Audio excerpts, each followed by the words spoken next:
Good evening. Thank you. Let me ask the remaining stragglers to try to find a seat. We need to go ahead and get started. We have a wonderful speaker we want to get to tonight. Welcome, everyone, to our annual Foster and Motley Client Education event. I'm Mark Motley. I'd like to thank each of you for coming. I'd like to thank each of our clients for not just for being here, but for being our clients, and all the many guests. I extend a special welcome to each of you as well. I'd like to thank all of our staff for putting this event together, and special thanks to Beth, Luke, David Nienaber for organizing it, and to Allison, Barb, Jessica, and Betsy for putting together the details. At this point, it's customary to have a brief update about Foster and Motley. Unless Dave Foster's doing it, then it's not necessarily brief, but I'll try to focus on the brief part. We've been blessed to grow and to have expanded and expand resources to better serve client needs, and we're now 29 employees in terms of assets under management. It's $868 million as yesterday. I've been asked to introduce staff not individually but by groups this year. We haven't done that in the past, and so I'm going to ask different groups to stand up just so you can see. Clients may interact with 3 or 4 of us, and guests may not know any, and so we're not all here, but many are here. Let me ask the portfolio managers just to stand up first of all. Just the portfolio managers. I'm one of those. There are 6 of us. Okay, I won't ask you to do the royal wave or whatever, but if you want to do that, the financial planners, you can stand up. All the financial planners. There are more of them. 7, I guess. 7. I won't ask you to do any pirouette or whatever, but if you want to, that would be okay. And then everyone else, the administrative assistants and other folks, some are out there. Well, there are many, many more of them. They're all behind the scenes. Some aren't here, but there are many more of them. Our clients are really, really happy to be with us, and most of them wouldn't find us if they hadn't been referred by someone else like you, another client, or maybe the client of an attorney or an accountant, and so we want to thank you for. We've grown a lot, and that's because of those kind of referrals. We want to thank you for that. In tonight's agenda, we have a guest speaker, and he'll plan to leave time for Q&A, and then I'll plan to stop the Q&A right about 8:30.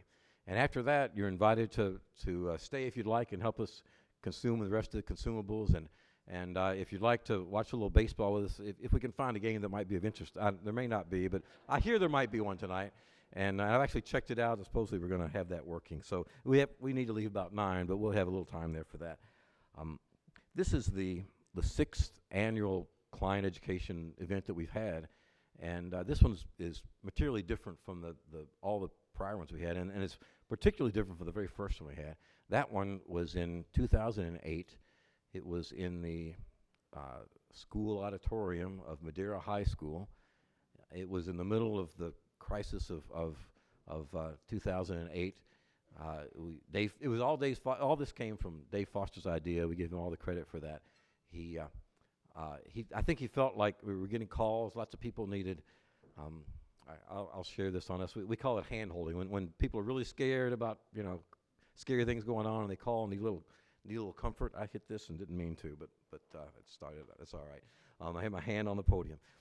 When they need a little comfort and need to talk to someone and see how scared we are or whatever, hopefully find some calmness. We call that hand holding, and so I think Dave thought that we needed a whole group hand hold, and we couldn't do it individually as well. Wanted to get us all together, so we had that event. And many of you were probably there. Let me see hands. Who was there at that 2008? It was a Q&A. It was a really good event, and all these have stemmed from that. Well, I think one thing I can say with a lot of confidence is that each of us feels a lot happier today about our financial prospects, about our progress toward our financial goals today than we did that 5 years ago in 2008. Happiness is a curious thing. It's something that probably doesn't get as much attention or study or nourishing perhaps as it should. And so let me introduce to you Dr. Robert Biswas-Diener, Managing Director of Positive Acorn. He is so widely traveled with his work, and I'm talking India, Kenya, Greenland, and many, many other places. He's been referred to as the Indiana Jones of positive psychology. He's a leading authority on strengths, culture, courage, and happiness. Let me repeat those. Strengths, culture, courage, and happiness. Now, that's each one of those is something I'm sure each one of us wants a little more of, so you came to the right place. I don't see. You came to the right place for that. He's best known for his pioneering work in the application of positive psychology. He's worked with a wide variety of organizations internationally on performance management and leadership development. He's published dozens of scholarly papers and books. He's been interviewed on CBS This Morning TV. He was associated with that. He was the advisor to an award-winning documentary movie called Happy. Tonight's presentation will be an entertaining look at money, happiness, and the psychology of transferring wealth. I give you Dr. Robert Biswas-Diener.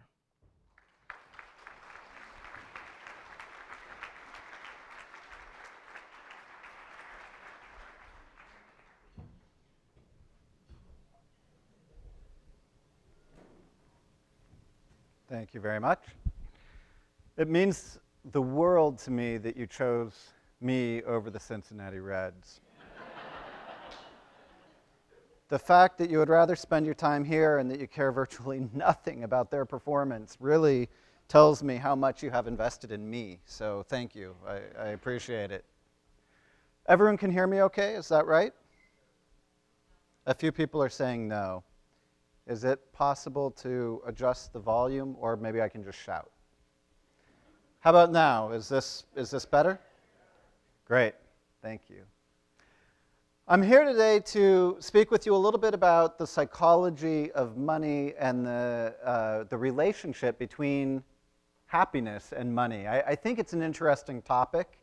And one of the reasons why I think it's an interesting topic is because I can hardly tell someone that my job is studying money and happiness without them weighing in with an opinion about money and happiness. It got so bad, I mean, literally if I sit next to you, hypothetically, on the airplane, you know, people tend to say, oh, what do you do for a living? And if I make the mistake of saying, well, I travel the world and study happiness, and I'm particularly interested in, you know, the relationship between money and happiness, this is what they say. Well, you know the thing about money and happiness. And then I'm stuck there for 3 hours, 4 hours, 5 hours listening to what they think about money and happiness. Because people seem to think something about money and happiness. It's in part because we all have experience with money, and we all have experience with happiness. So it makes sense that people feel like they have some opinion. I don't always 100% want to hear people's opinions, I'll admit. So recently, when people on the plane say, what do you do for a living? I just turn to them with my eyebrows arched, and I say, I'm a psychologist. And they put on headphones, and they open a book, and I don't have to deal with them for the rest of the flight. Let's talk a little bit about the science of money and happiness. And to do so, I would like to introduce you to Joey Prusak. He made the national news about a month ago. He lives just outside of Minneapolis.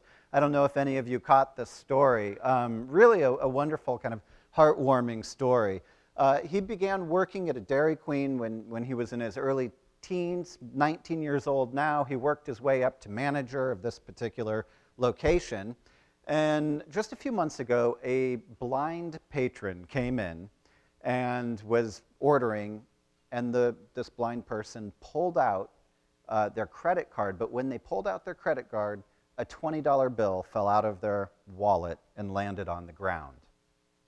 The woman in line behind this blind patron reached down and picked up the money and put it in her own purse.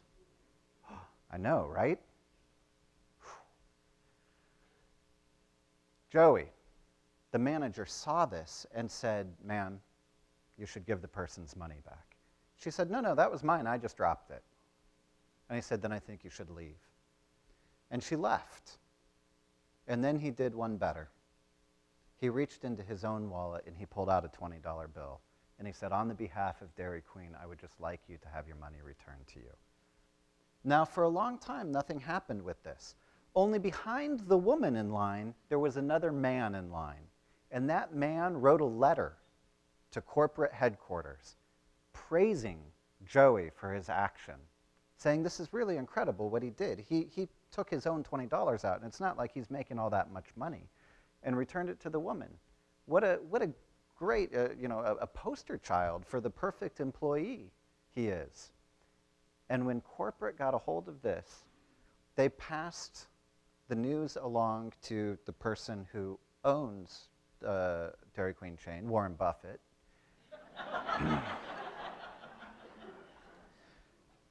And he phoned Joey at work. I mean, how great would that be, right? Just to pick up the phone like, Warren Buffett. Yeah, I know I would know. I'd be like, yeah, sure, this is Warren Buffett. I'd probably just hang up. But Warren Buffett said, you're exactly the type of metal that we're looking for. We want to fly you out to our shareholders meeting. We want to, kind of showcase you. We're the type of people. You are promotion material because you have character, and we can't teach that. This story, I think, is very interesting in that it brings to the fore the myriad relationships that we have with money. Money can be given, and when it's done as a charitable act, it inspires us and elevates us. Money can be attractive. We sometimes want it, perhaps maybe more than we should. Money is just used as a transaction, as in the case of paying for your food at Dairy Queen. So in this one story, we see a microcosm of three very different faces of the type of relationship we have with money. Freud, as you have already seen, thought a fair amount about money. I know you all think that all he thought about was sex. It was like 99% of what he thought about. He did manage to eke out a single book, Civilization and Its Discontents, that was principally about capitalism and society and the social trends that were happening as a result of societal shifts. It's not a coincidence that Freud was writing in the 1920s. There's a really interesting thing socially that has happened. I'm going to let this guy rest here. I hope you guys don't mind. That happened between 1900 and 1930. It was a really extraordinary time, especially in the United States of America. We had already enjoyed sort of the advent of the Industrial Revolution, but it was really getting underway. I know this sounds like history that you know, but 1918, refrigeration was invented. 1920, the first year in the US that the number of people living in urban environments matched the number of people living in rural environments. Basically, with the advent of industrialization and the flow of capital and the migration of people into the urban environments, people for the first time in their lives had an extraordinary amount of control over their environment in a way that we never had before. If you grew up and you were a blacksmith's son in the year 1200, that's kind of where you were going to be stuck for the rest of your life, and if bad stuff happened to you, you were probably a fatalist and you just assumed that's the way life goes. But just in the first part of this century was the first time that humans said, wait a minute, we have some say in things. We can control things because to a large degree, materially we could control things. What many people don't put together is it's not just our creature comforts that we had control over, our physical comforts, for example, the creation of air conditioning. We can actually change the temperature around us to suit our every need. But along with that came psychological comfort. And money is often used not just to procure physical comfort, but also psychological comfort. And this is why we've seen this huge trend towards a lower immunity for discomfort among people. You've probably heard of helicopter parenting, the idea of parents intervening in the schools. It's largely around this idea that we are less comfortable with dissatisfaction, with unhappiness, with sadness, with anger than we ever have been at any time in history. One of the things I think is the greatest about the greatest generation is the fact that the greatest generation was made up of hardy individuals. who didn't expect life to be perfect, but who knew they could deal with it when it wasn't. And we, to some degree, have lost that in our pursuit of happiness. So as I don't, it's not my intention to come here and soapbox in front of you and lecture you on this, but rather to say that when we go about the business of talking about what we do with money, I think that some of the hardship involving money is psychologically quite healthy for us.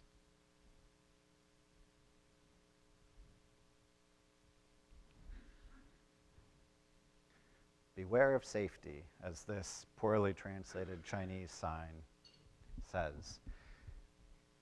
If what you do with your money is by perfection, by safety, by happiness, that's certainly an understandable impulse, but too much safety, too much happiness, too much pleasure, too much perfection can backfire. So let's explore this a little bit in depth. One of the psychological trends that happened as a result of money are people were being paid in this century, or in the 1900s rather, hourly. And when people began to think of their time in terms of hourly wage, it had a deleterious effect on their value of their time, on their enjoyment of their time. You may have noticed, if you've ever been to an airport or stuck in rush hour, that people sometimes seem a bit impatient. The more people think about their time as being money, the more impatient they get, which I think is quite interesting. So in one particular study, they had people fill out some forms, and then they asked them to listen to 80 seconds of classical music. Just 80 seconds. Not even a full minute and a half. But, you know, for the YouTube generation, 80 seconds is like a really long time. Some of these people, they paid to listen to the 80 seconds of music, and some of the people, they did not. The dark group here, this is a 1 to 100 scale. I'm just showing you a portion of it. The dark group was paid to listen to the music, and they were significantly more impatient. If you don't pay people to do something, if they just experience their life, this is what we're experiencing right now, you don't prime the thought of money or tag money to them, then they're significantly less impatient. They're able to wait around a little bit. They replicated this very same study by just having people calculate their hourly wage. When people calculated their hourly wage and they listened to the music, they found this exact same pattern. People became more impatient with the music. What about enjoyment of the music? You find exactly the opposite. People who are paid, people who are unpaid. You pay people to listen to music, and not only are they impatient, but they enjoy the music less because they're constantly calculating the value of their time. Is this music worth it? And what is it worth? Is it worth this amount of money? And when people put a price tag on things, they tend to not actually appreciate it for what it is and the visceral experience of it. I'm not trying to demonize money or our relationship with money. I merely point this out to suggest that we have a complex relationship with money. I'm going to take you on a little bit of a tour to show you some of the ways in which money is very good for us and some of the ways in which money is very bad for us, lingering for a moment on the ways in which inheriting money is particularly interesting. But let's start by asking, should we even be talking about happiness and money? Is happiness important? Maybe happiness is just a frivolous flight of fancy. It's a bit dopey, a bit Pollyanna, just a sort of a goofy smile on your face, but nothing more than that. So one of the things we do to justify happiness is we went around the world and we asked people from several dozen countries, on a 1 to 10 scale, could you please rate how desirable, how valuable, how important these worthwhile outcomes are? being happy, being wealthy, falling in love, being good looking, getting into heaven. I mean, if you believe in heaven, you should probably rank that one the highest, I think. But we asked people from all over the world, so different cultures, and you're going to find different patterns. Here's what we found. If you average across all the cultures, basically, happiness and love take the cake. People think those are the most important. People worldwide thought being happy was more important than getting into heaven. They thought being happy was more important than being good looking or being wealthy. Now, you can see, of course, that a more religious country like Brazil, with a high degree of religiosity, rated heaven pretty good, and a non-religious country like China rated getting into heaven pretty low. But even in the US, when we're a pretty religious country, you can see that happiness really took the cake. People think that it is a worthwhile goal. It may not be the only worthwhile goal. All of those things are desirable. But people spend a fair amount of time making choices, everyday choices, retirement, vacation, where should I go to college, based on assumptions about what will pay off for them in terms of happiness dividends. Another way we know happiness is important is by looking at its effect on health and longevity. This isn't just people's opinions about happiness, but now we're actually looking at real, tangible, real-world outcomes. So one of the ways that researchers did this, researchers in Kentucky actually, they did a study that is now classic, now famous, called the Nun Study. Here's what they did.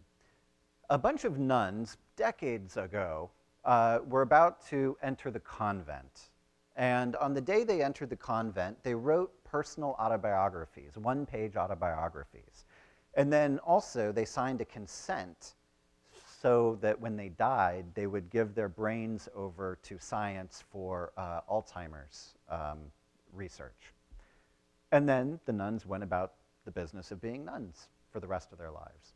Well, these researchers in Kentucky said, wait, you know, it's really interesting that we have these one-page biographies that written by these nuns decades ago. Why don't we do this with them?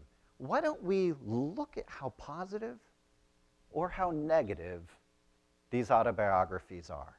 So they had coders go in and rate these autobiographies as being particularly upbeat and kind of joyful and light, or a bit somber. I'll just give you an example.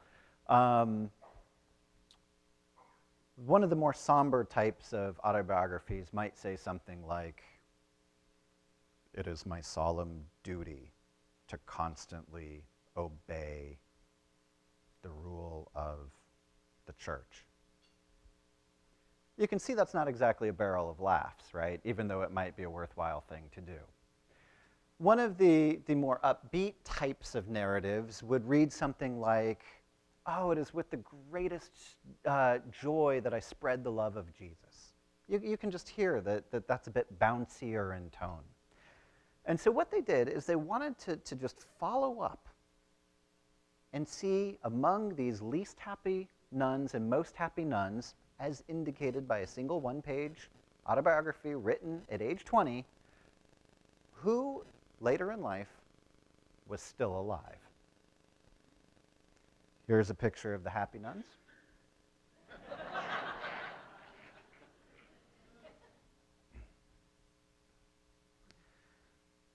So they followed them up very late in life.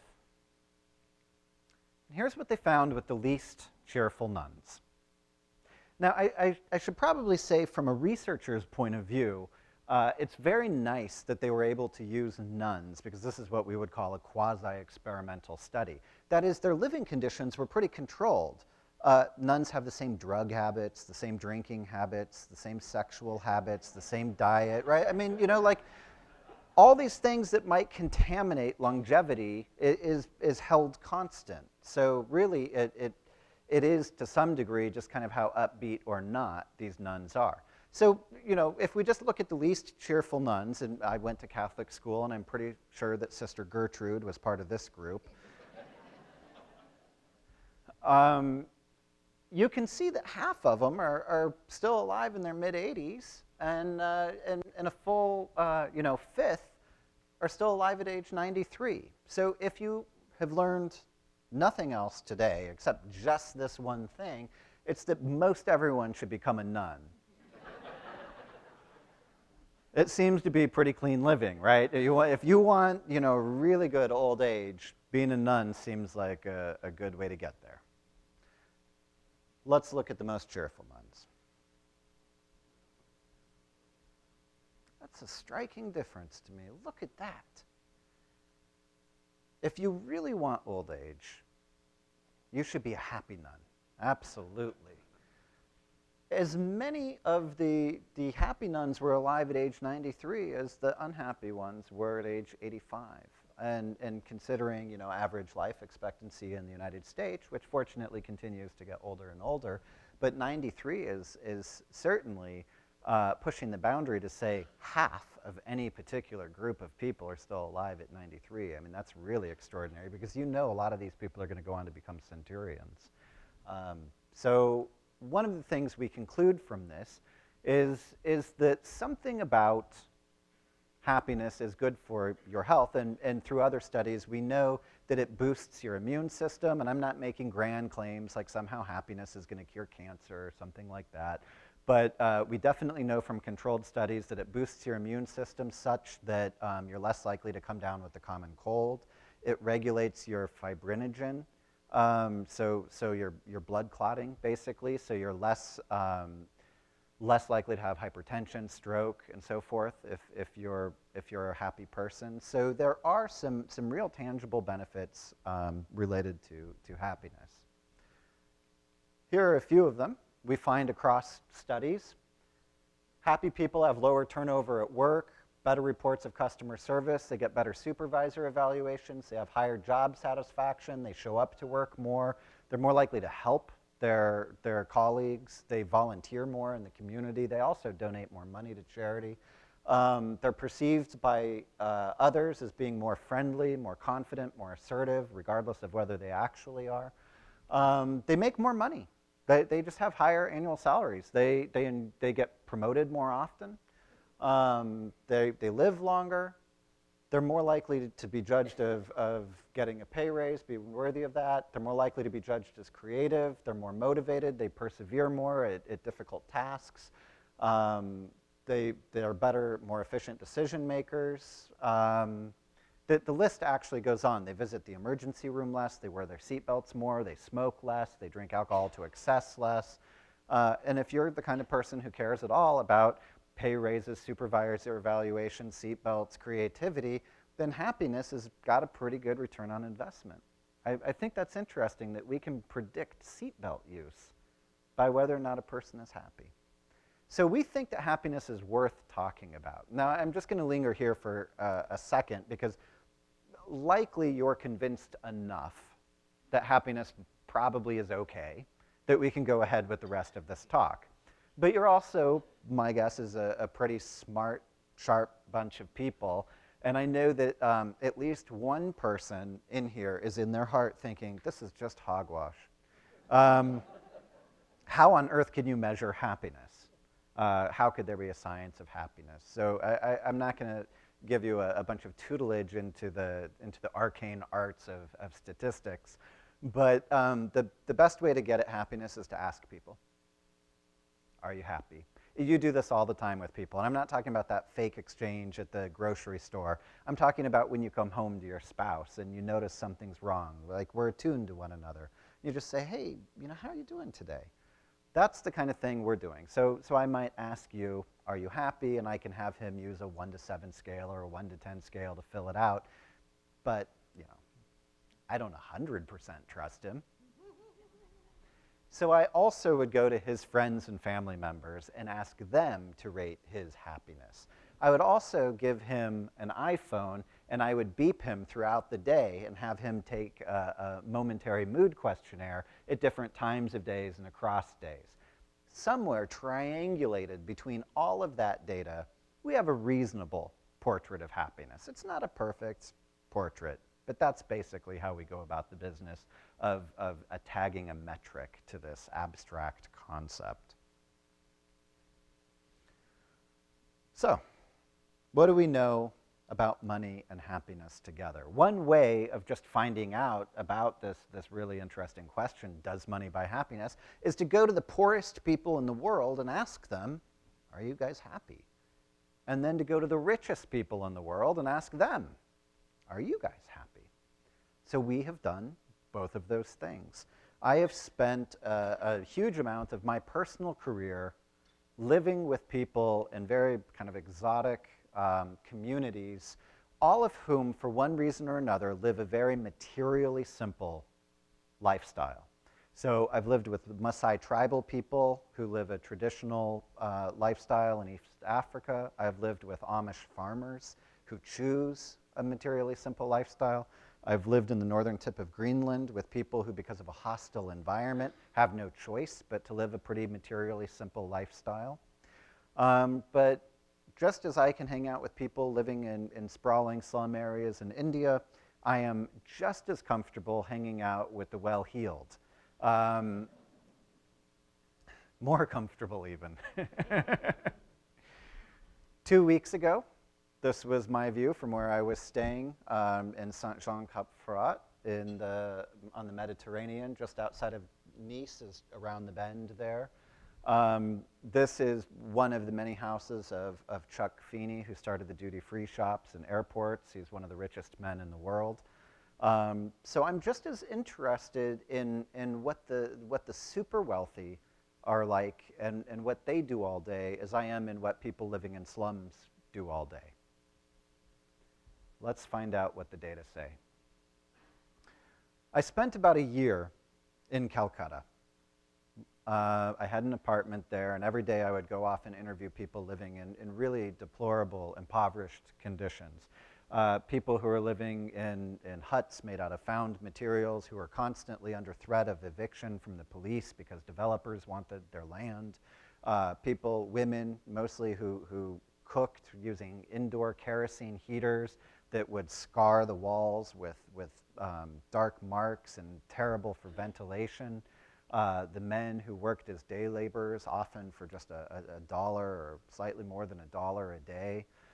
And I asked them, how satisfied are you? How satisfied are you with your relationships? How satisfied are you with your own intelligence? How satisfied are you with your income? I just asked them dozens and dozens of questions. I just wanted to find out what was going right and what was not going right for them. Now, it was interesting. Where people's opinions are concerned, when I started to go over there, I said, I'm going to go find out from these people about their happiness. I'm not going to make any assumptions. And there was one group of my friends who said, oh, Robert, you know they're miserable. They don't have vacuum cleaners. They don't have Harry Potter. There's just, they don't have the stuff that makes life worth living. And then I had another group of friends who said, oh, Robert, you know they're so joyful. They're the only people who can know real happiness. And the second group really romanticized the life of the poor. Well, here's what I found. I found that they were really happy with anything having to do with themselves. People like themselves. They said, hey, I'm good looking. I'm smart. I'm a moral person. I make good ethical decisions. No one can take that away from me for any amount of money. But when it came to their external circumstances, they were miserable. They experienced stress and anxiety and sadness. They worried for their kids. They said, I'm very dissatisfied with my housing. I'm very dissatisfied with my income. The one exception to that rule was their food. They had really high satisfaction with their food. I have no idea what to make of it. If any of you guys have a brilliant idea, please come see me after. So the complete picture is we can't just dismiss them as being miserable. They do experience some good things, but we also should stop far short of romanticizing them. What about the super wealthy? We compared people who had a net worth of $125 million or more with their financial mere mortal counterparts living in the same geographic area. And we just wanted to know what percent of you are happy and which are not. We found out that of the very wealthy, more than 70% said they were happy, and more than 60% of the mere mortals said they were happy. So here you have a preponderance of people reporting happiness. I think that's quite interesting. I mean, not everyone is miserable, but the very wealthy were not exactly doing too poorly. The number you see underneath is on a 1 to 7 scale on overall life satisfaction, where 4 is the midpoint.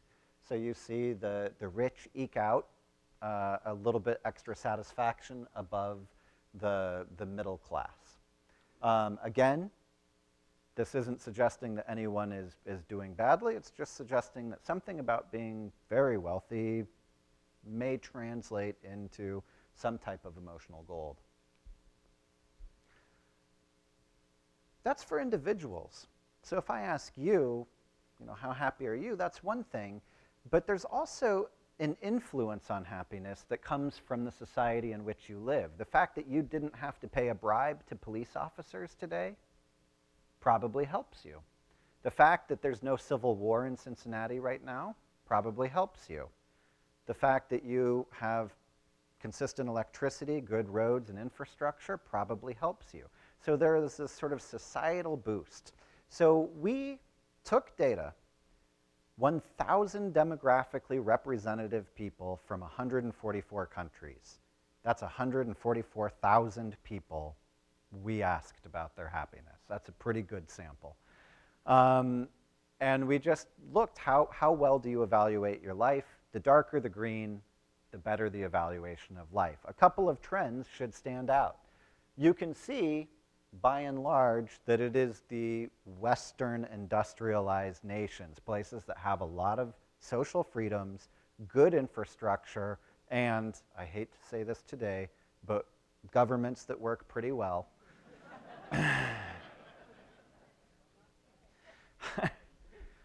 Or at all. They seem to be getting a boost in happiness. Now you see a little bit of kind of funny areas. South America sort of is a bit happier than you might otherwise expect because they're not extraordinarily rich like Western Europe or North America. It's because they also have a cultural dimension. They're just kind of upbeat people. If you've ever had the opportunity to travel through Central or South America, you probably know they sort of have like this fiesta culture. Things are just a bit vivid, a bit colorful, a bit live out loud in a way that, for example, Southeast Asia does not have, where things are a bit more contented, a bit more humble, a bit more constricted. So definitely you see that societies that have money seem to benefit its citizens. And of course, the story of China, Mongolia, and of course sub-Saharan Africa is where you see the least amount of satisfaction for all of the reasons that I mentioned before.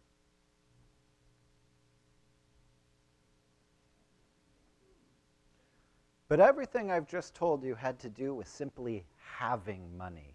But having money is really just kind of an illusion. People don't just have money. People acquire money, they hunger after money, they spend money, and more than anything, they value money to some degree or another, right? It's our psychological relationship with the money that matters a bit more than just what kind of stacks of money we have in the bank or in the basement. So does valuing money affect your happiness? Yes, it does.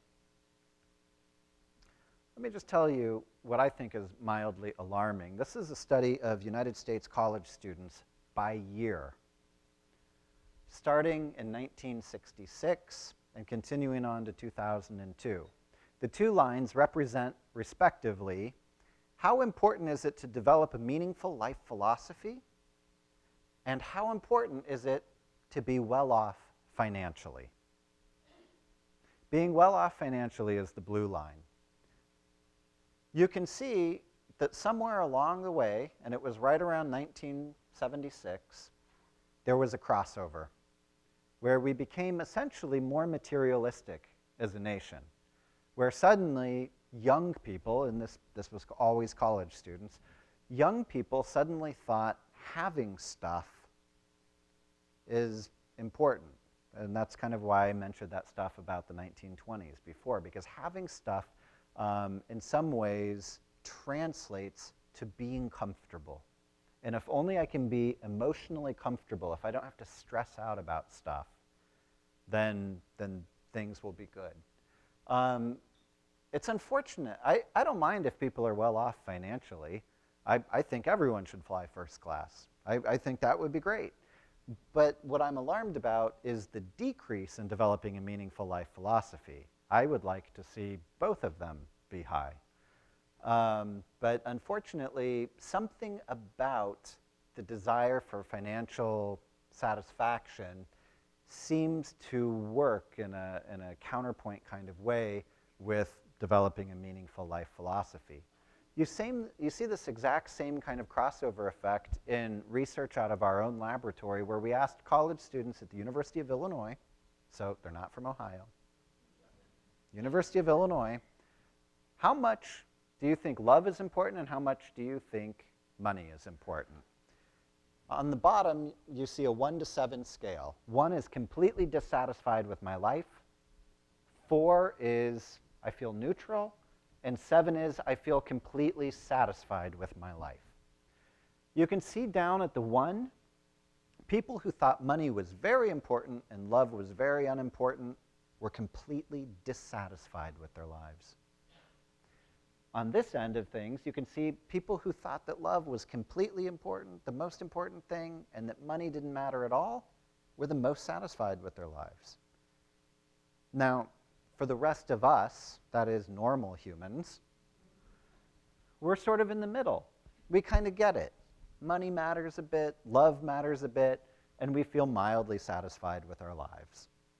So this has to do something with if you value happiness, then valuing your relationships, love, seems to be a better bet in terms of happiness dividends than hungering after money alone as an acquisition or as an outcome by itself. I would like to stop and tell you something, because what I've told you thus far can be summed up like this. It seems to be good to have money, but bad to want money. So I always used to joke, oh, well, then you should just inherit money. Right? That's the best way to have it without wanting it. Because the numbers I'm about to show you about inheritors do not suggest that it's a wonderful thing.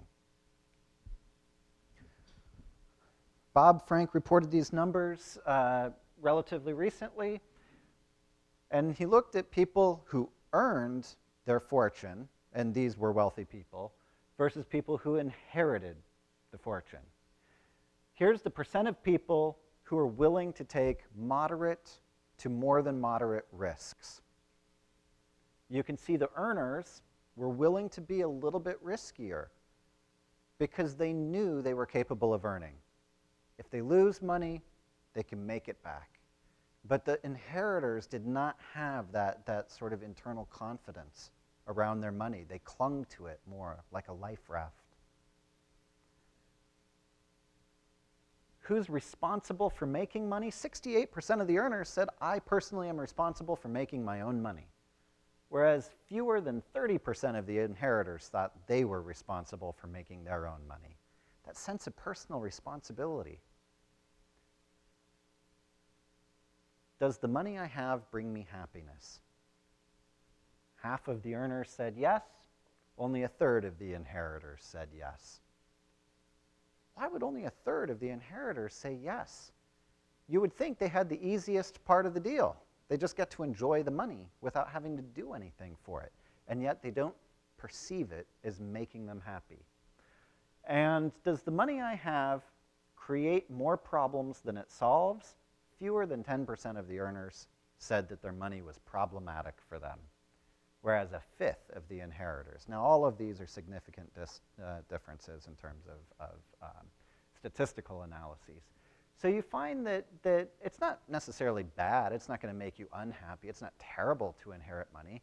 But you can see the inheritors struggle with it in a way that the earners do not, which is why I circle back to my own story, because although I did say occasionally I wrestle with it very little because I rarely think about it in terms of money. And I typically think about it in terms of legacy and story and identity. And those are all good, positive memories for me. I'm going to conclude by telling you 3 simple principles for using money. Because it's not just whether you have money or whether you value money and want money, but it's how you use money that has the biggest impact on your personal happiness. So, first rule, buy experience. Buy experience over material. I'll give you kind of an absurdist example. If you have $150, you could either spend it on parachuting or on a pair of shoes. You'll love those pair of shoes for about a week. In fact, let me just point this out. You're wearing that pair of shoes right now. You've already done that. But when you put on those shoes to come out here tonight, you probably did not say to yourself, wow, amazing. What a jolt of happiness I get from these guys. But you likely did on the day you bought them, felt a little bit of spring in your step.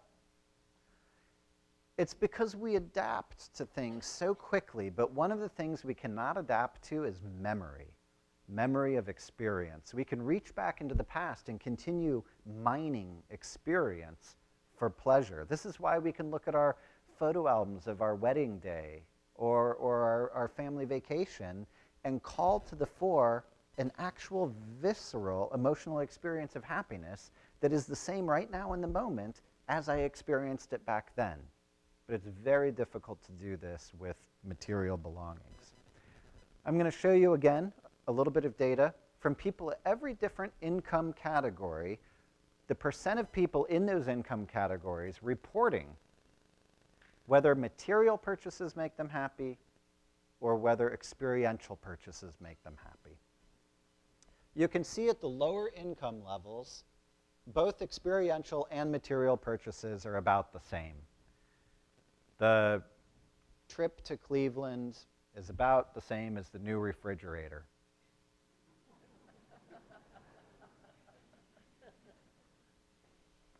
But somewhere in the middle class, the trip to Hawaii is a whole lot better than the washer and dryer.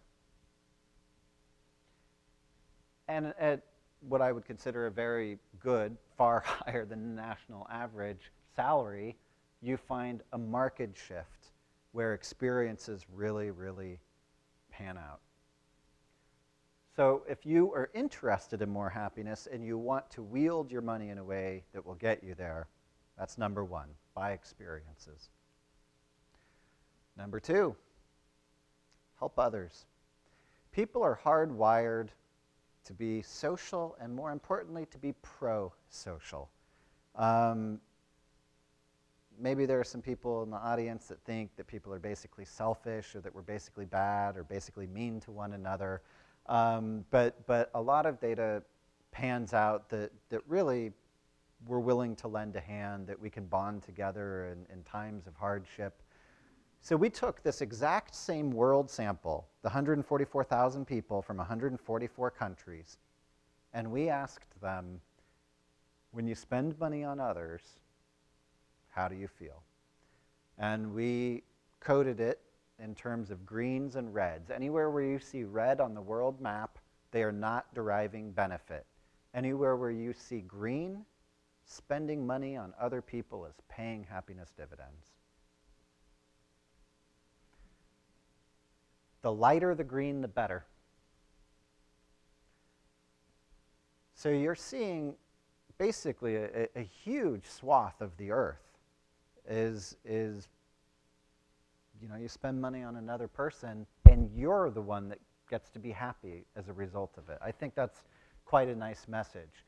Sure, I don't know what's happening in the Central African Republic or Tunisia, Mauritania, a few of those, Mozambique, Venezuela. A few places it doesn't seem to be going all that well, but in the vast majority of places, spending money on others will pay you back. So that's number 2.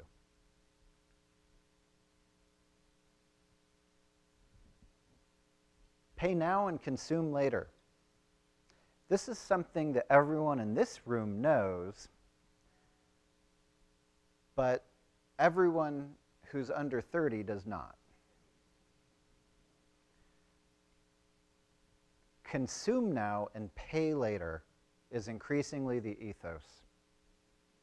First credit card was invented in 1949, and boy, has that changed things, right? I mean, the idea that we can get whatever we want right now and that it's so immediately consumable. I don't mean to pick on any particular product or anything, but if I want a book, I have a device that will get it to me instantly. If I want a movie, I have a device that will get it to me instantly. And I have a card already input into those devices where I never even see the transaction. But there is something about anticipation that is really, really good for our happiness. And when you remove anticipation from the equation, you're removing a whole part of the happiness process. So I'm going to show you what I think is really wild data about a vacation, a 1-week vacation. This is average ratings of vacation. You'll see on the bottom, it'll say B1, B2, D1, D2, D3, and you'll say, what is that? I'll just tell you now so you don't have to say, what is that? B1 and B2 are before the vacation. D1 is day 1 of the vacation. Day 2, day 3, day 4, day 5, up through day 8 of the vacation, and then you'll see A1, A2. That's after the vacation. So you'll see a couple days before, the actual experience of the vacation, and the time after the vacation. And these are ratings of actual enjoyment.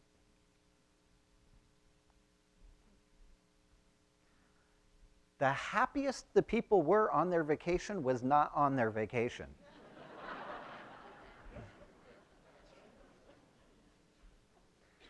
It was before their vacation, looking forward to going on their vacation. That anticipation really, really is got a certain luster to it. And then, B2, then you go on vacation, it's still quite high, and then the second day of vacation, suddenly there's this precipitous drop-off. I know you know exactly what it is. One person in the couple is saying, come on, let's go to the beach, and the other person is on their BlackBerry or their email saying, there's just one last thing I have to do for work, and then I promise you we'll go out there. That's day 2. Day 3, you actually finally put the email away and start enjoying your vacation. Day 6, oh no, we got to go back. I had forgotten all about work. I'd forgotten all about home, but we've got to go back. But then look what happens at A1, A2. The memory of the vacation is actually better than the actual vacation. The least important thing you do on your vacation is vacate. It's the anticipation and the memory that get inflated. But when you rob people of the anticipation, and the wonderful thing is you all are the storeholders of this particular piece of knowledge, because everyone in this room, by virtue of age alone, if you're older than 30, you are forced to save up for something that you wanted at some point in your life. And that's wonderful. That actually made you happier. And I think that's a lesson that can sometimes be lost. So that's number 3. Pay now, consume later, and not the other way around. To close, I would like to tell you a very quick story from a man I interviewed in the slums of Calcutta, Manoj Singh. Again, I just want to be clear, I do not romanticize the lives of the poor. I've spent too much time with them and seen their stress and hardship to want to ever trade places with them. And yet I also think that that we should not write them off because there are valuable lessons to be heard from those who do not have money. Manoj is a rickshawwala. This is his house. It is not a very nice house. He lives here with his sons and his wife. There's no ventilation. There's no running water. There's open pit toilets. There are wild stray dogs around. There's a single hand pump for water that 100 families use. They have to stand in line sometimes for half hour, 45 minutes to get a pail of water. This is what he does for a living. He's a hand-pull rickshaw rickshaw puller. Calcutta is one of the only places left in the world where they don't have bicycle rickshaws or some other form where people are actually doing essentially kind of the work of animals and just running along. Now, the average life expectancy of these guys is quite low. I think it's somewhere in the 50s.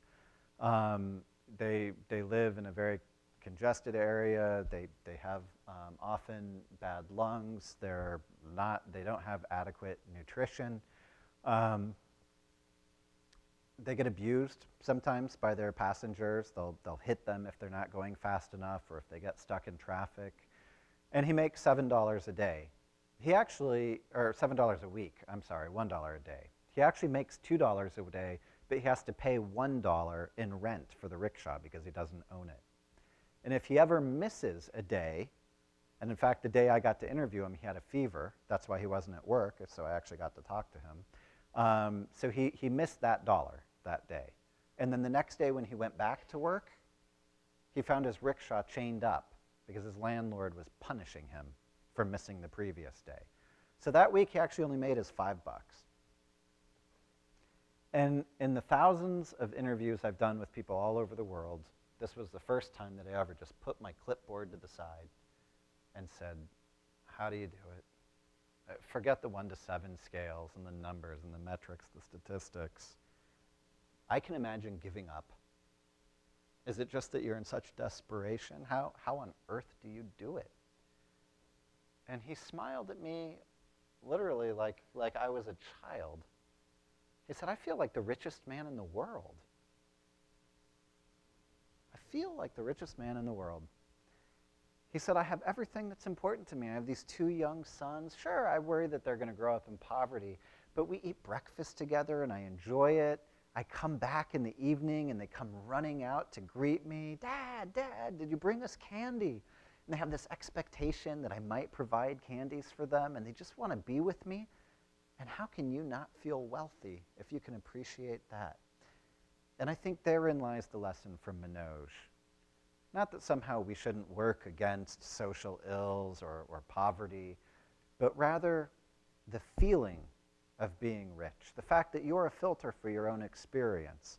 The feeling of being rich is in many ways equal to being rich. Thank you so much. Appreciate your time.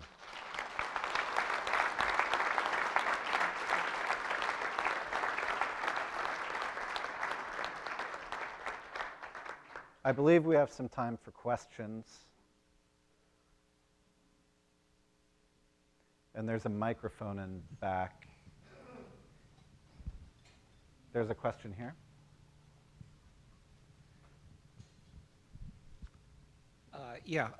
Just fairly recently, the United Nations just released a report for 2013 of country rank of happiness, and I think Sweden, Norway, Denmark, and Switzerland, I think, were the top 4.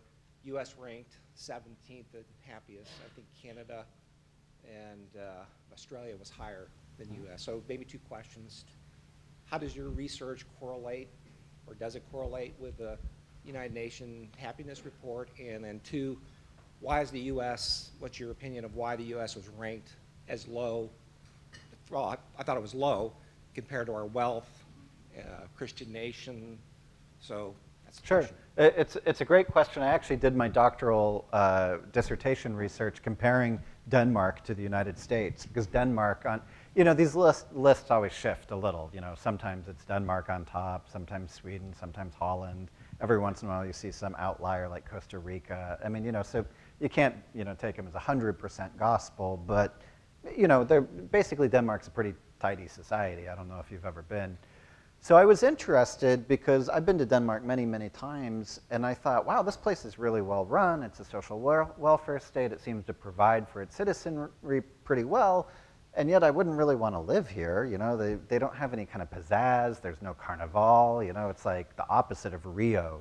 Rio is kind of like this messy society where everyone seems upbeat, and Copenhagen seems like a button-down society where everyone is just satisfied.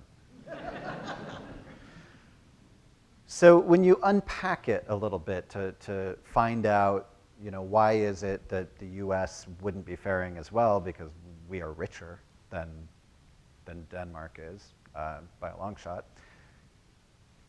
you find out that the rich people, the richer people in America and the richer people in Denmark roughly look the same. It's when you go down to the other end of the spectrum that you find the differences. And when you just look at the broad average, it's hidden.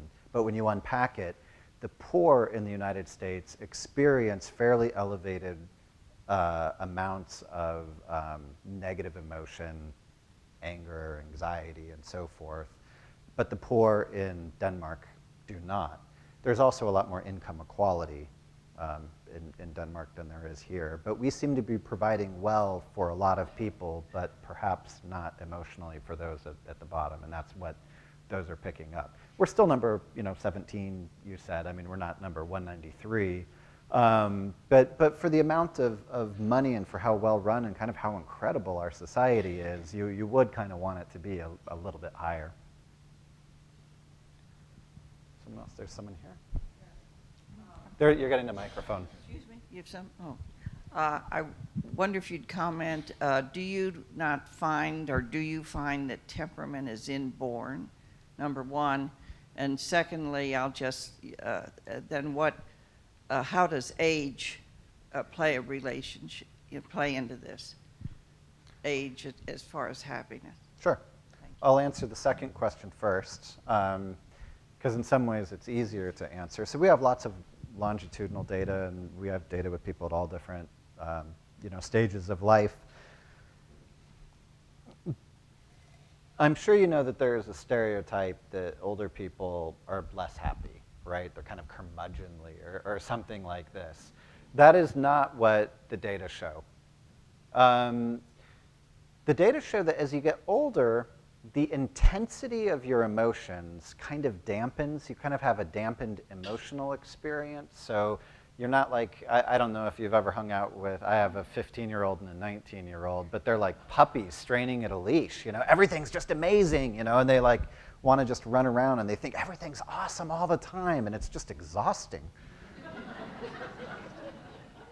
So as you get older, that kind of gets dampened down. It's not that you're not experiencing positive emotion, you're just not experiencing intense euphoria. But what is going way up is life satisfaction, a sense that sort of everything's okay. Like, can we just not be hassled with every little thing? Like, it's sort of okay, everyone. So that's the real trend. You find dampening of emotional experience, but still quite high. And older people do better, significantly better at life satisfaction. So hopefully that's, what's that? Temperament definitely has a genetic component. We can tell if we take monozygotic twins or dizygotic twins who are raised together, raised apart. So we do know that, yes, there is a genetic element, of course, to your personality and along with it to your emotional temperament. We can even study this in kids. It's not the whole picture, though. Your environment actually influences your genes. The study of epigenetics, that a lot of your genetic leanings are sort of like potentials that might be unlocked or not, depending on what your environmental circumstances are. So it's a little bit of a complex question, but yeah, there's a genetic element to the way you feel, but I would not want anyone to feel like it's a cage in which they're trapped, necessarily. Maybe a couple more. There's one here.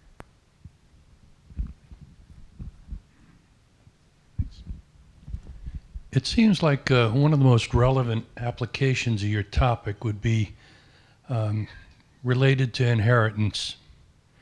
We've all accumulated a level of security that allows us to consider what we're going to leave to those that remain when we're gone.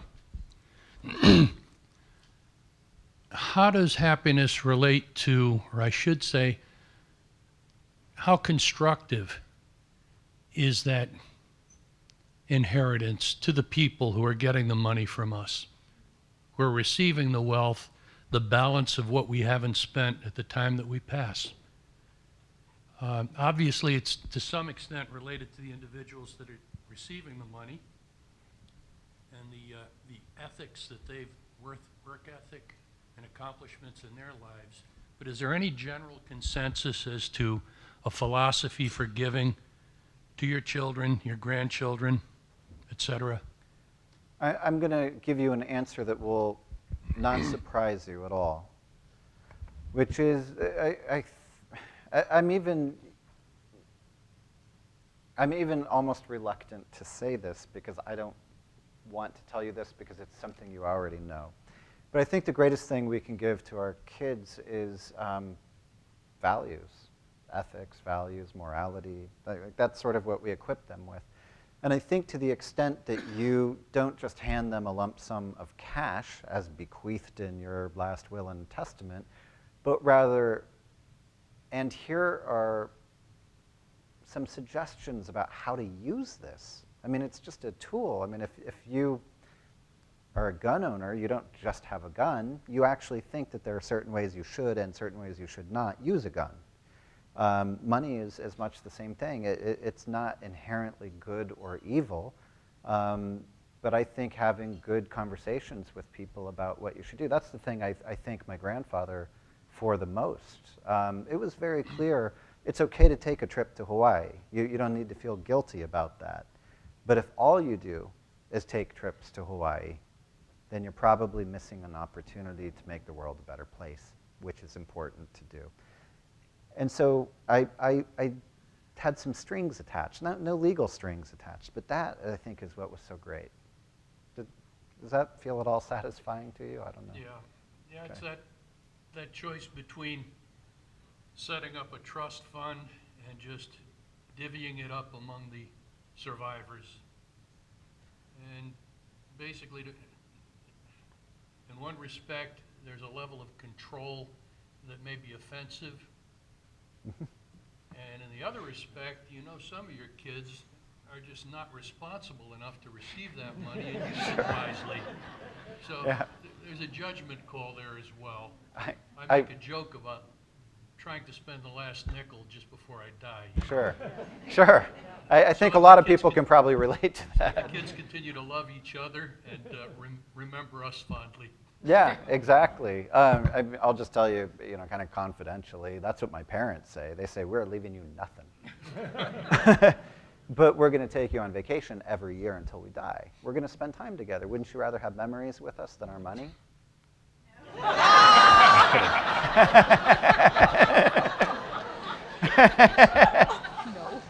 But yeah, I mean, I can't advise. That's what Foster and Motley is for. They probably have something to say about that. I don't know. Yeah. Okay, one and then two. Yes. You demonstrated the value or the perception of happiness from giving money away. Can you comment on the connection of that happiness with people such as Warren Buffett, Oprah Winfrey, Bill Gates, all signing up to commit their fortunes after their death versus living to see what that fortune provides to the world? I think they've already reaped the benefit. It's in the knowing that they're giving. In fact, we did some follow-up studies related to that, looking at, are you spending money on someone you know versus donating to someone you don't know? And we found it beneficial in both cases. It's just the knowledge that in some way this has the potential to help others. It doesn't actually even have to help others, right? I mean, because Warren Buffett will never know if his money is squandered or just dissipates into a collapsed economy or what. I mean, he won't know.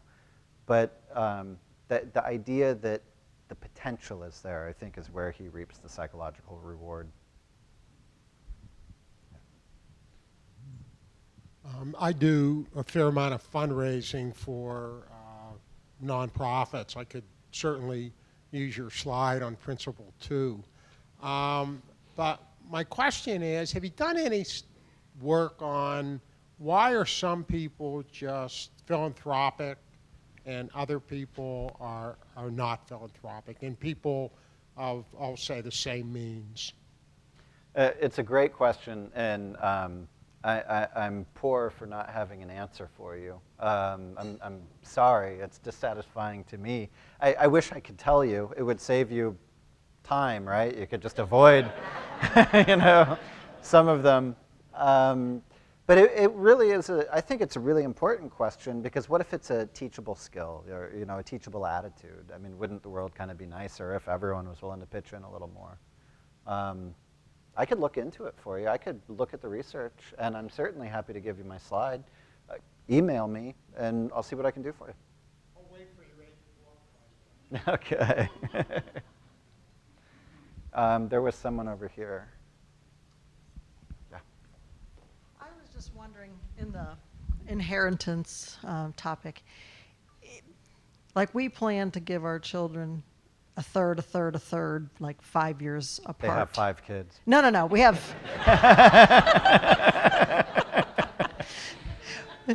a third of what they would get when we pass away, another third of that amount 5 years from then, and another 5. Okay. The remaining money, like 10 years after we die.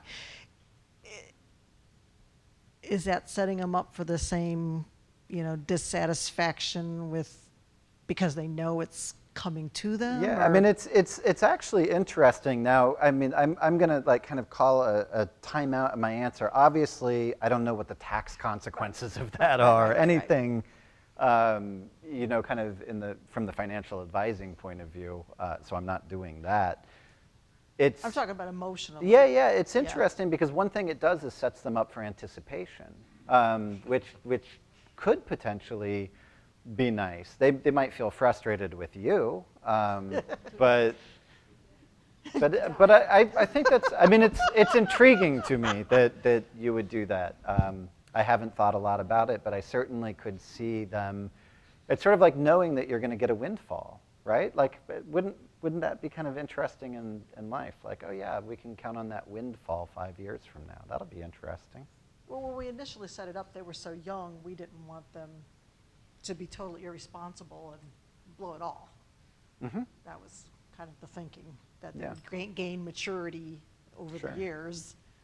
My sister has her money in trust in perpetuity because she'll never be mature enough for it.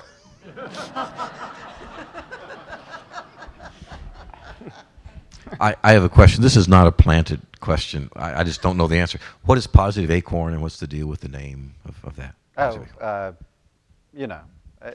It's just exactly what you would think. If you plant an acorn, it grows into an oak tree, and what if that acorn was positive?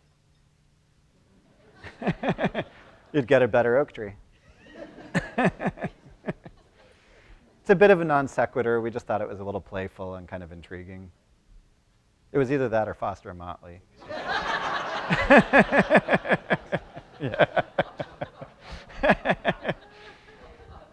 One last question, and then I think we'll wrap up. Oh. You mean geopolitical states? Yeah, no, it's not really. I mean, you do find some slight differences, but it's not really that important. Yeah. Ohio's the happiest? I don't know. Yeah. Yeah, it's not really like that so much. Yes. I remember once I read an article on the same subject. Basically, the conclusion was what you said, that it relates to emotional experience, whether or not money at the end of the day may buy happiness. But that is above some threshold. You haven't mentioned this. Mm-hmm. What's your opinion about this? So there is an underlying belief that you need some level to satisfy your basic needs, and after that, there is an emotional experience. Sure. So this is what economists call diminishing marginal utility. That is a curvilinear relationship where money buys a lot of happiness for people. You imagine you make $5,000 a year and suddenly you get another 5,000, you're making 10,000. It's going to make quite a difference. But if you make 80,000 and get 5,000, that same amount of money is going to buy you relatively less happiness. So Danny Kahneman, a psychologist who won the Nobel Prize in economics, certainly has published on this recently. And he shows that flattening area is about $75,000 a year in individual income. So I kind of interpret that two ways. First, yeah, that like kind of know when is enough, like that you, in terms of your creature comforts, you might not need to make that much more than 75,000 if you just want happiness.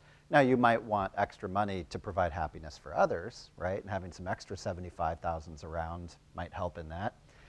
The other way to interpret it, however, is that I think the average US household income is something like $38,000, which means that most people could actually do with a little bit more money, and that will still pay off in happiness. Not professionals that are making 150, 200,000 necessarily, but certainly, the vast majority of everyday folks.